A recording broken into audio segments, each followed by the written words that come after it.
আর এবারে একটু নজর রাখবো ওয়েদার আপডেটের দিকে। বঙ্গোপসাগরে নিম্নচাপের চোখ রাঙানি, নিম্নচাপের কারণে বঙ্গোপসাগরে উত্তাল হতে পারে। মৎস্যজীবীদের সমুদ্রে যেতে নিষেধ। নিম্নচাপের প্রভাব পড়বে না বাংলায়।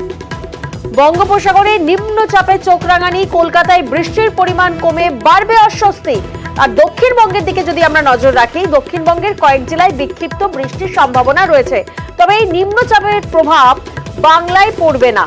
মৎস্যজীবীদের সমুদ্রে যেতে নিষেধ করা হচ্ছে, কারণ যে নিম্নচাপ সৃষ্টি হচ্ছে সেই নিম্নচাপের কারণে বঙ্গোপসাগরে উত্তাল হতে পারে। আপাতত রাজ্যে ভারী বৃষ্টির সম্ভাবনা নেই।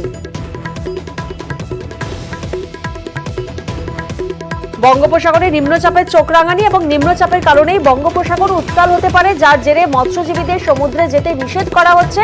তবে এই নিম্নচাপের প্রভাব বাংলায় পড়বে না। কলকাতায় বৃষ্টির পরিমাণ কমবে, কিন্তু অস্বস্তি বাড়বে। আর দক্ষিণবঙ্গের বেশ কিছু জেলায় বিক্ষিপ্ত বৃষ্টি হওয়ার একটু সম্ভাবনা রয়েছে।